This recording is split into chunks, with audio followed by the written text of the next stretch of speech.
This is a 2025 Lancia Ypsilon, and this is a countryside of Spain.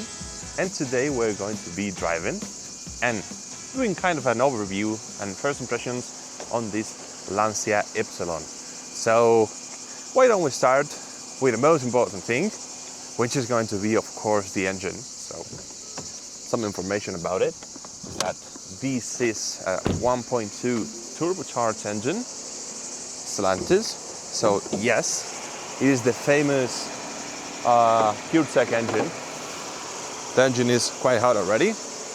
We've been driving it for a bit, and yeah. So apparently this engine used to have some reliability issues. Stellantis have been working on it and supposedly fixed it, but only time will tell. So hopefully it's been sorted out, so this car can live forever, because I think it looks quite nice. Now let's go to the back of the car to see. Let's be careful. Perfect.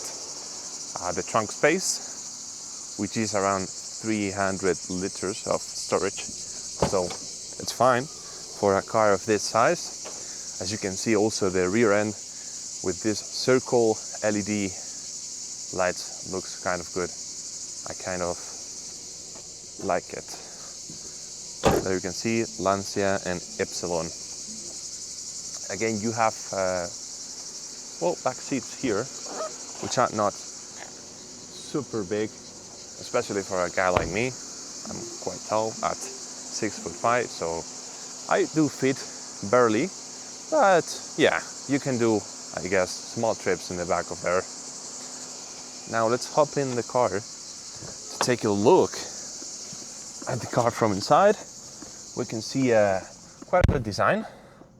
It's quite hot here in Spain right now in summer, so let me just turn the AC a bit stronger. So what can we see here? So we have, first of all, a lot of piano black, which looks great, but time will tell how it lasts, but usually it gets really scratched. Also, look at the seats. They look phenomenal. I really do like it. Also, you have the Lancia logo here. In terms of buttons, you have plenty. You can control, as you can see, as I've done already, control the AC here, your windows here, your gear selector, drive modes, which you can go, as you can see, the normal, sport. Let's go back to Eco for now. You also have your Lancia Stellantis entertainment system, which I have to say works fairly nice. You can turn off here directly some speed warnings and stuff like that. Your emergency indicators, air vents here. Here you have, it sounds fairly decent. And yeah, guys, so let's actually take this to a drive, shall we? Okay, so here we are. Let's take it for a drive. So let's remove the handbrake, put it into drive, which I can barely see because of the sun, and off we go. So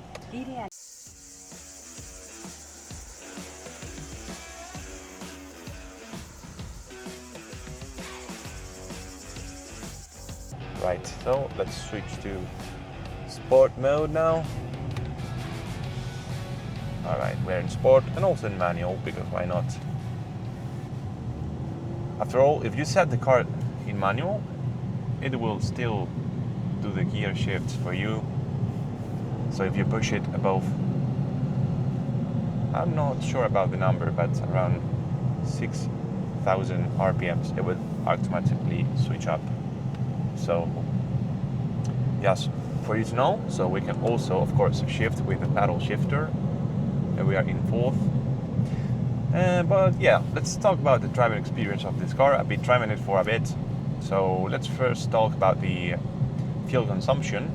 I did a trip of around 300 kilometers and managed to get it to consume around 5.5 liters, which I think it's a nice consumption. Not too high, but probably could be a little bit lower. Now when it comes to city driving, I'm sure because of the hybrid system, the consumption will be better.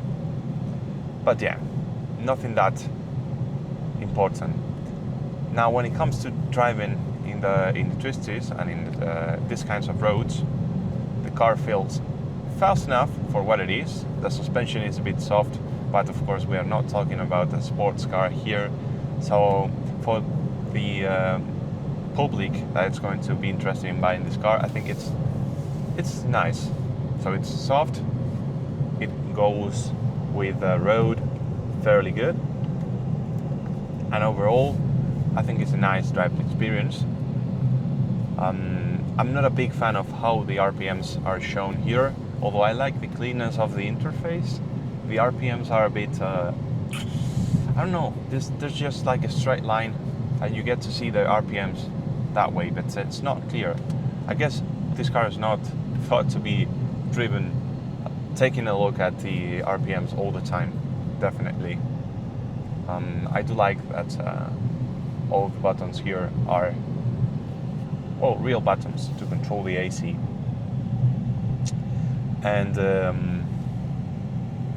yes, because in modern cars they tend to just set everything in the infotainment system, which again you can do that here. I think there's an option. Yes, you can control also there if you're liking to do it that way. But in this car you have both options. Yeah, if you push it, it will respond fairly decently. I kind of like the way the air vents feel all around the cabin. By the way, I'm here with my girlfriend, which she has helped me with some recordings and using the gimbal, yes, from DJI, which is kind of heavy. So she's strong enough to handle it. A bit of context, we are here in Spain. We're heading to Bogarra, which is a village here in the middle of this valley, and as you can see, it's a quite lovely road. So we're going that way because we are going to probably have a Coke there. Again, Lancia logo here in the steering wheel. The steering wheel is does feel great, although I'm not particularly a fan of how it ends up here a bit sharper. Kind of feel like it's not that comfortable, but I don't know, it's just a personal opinion. Maybe a bit too thick too, but the leather is nice. So we are almost at our destination. Would I recommend buying this car? Well, with an MSRP of around 25,000, it's definitely on the higher end of prices for a car like this, if you like, because this is after all a skin of the Peugeot 208, and it's around 5,000 euros more expensive. So something to consider. If you like the styling of this car, then you can go for it. But yeah, it's definitely more expensive. So we have arrived at the village. Let's find a spot where we can park. Maybe we could go there, but let's go a bit deeper in the village. All right.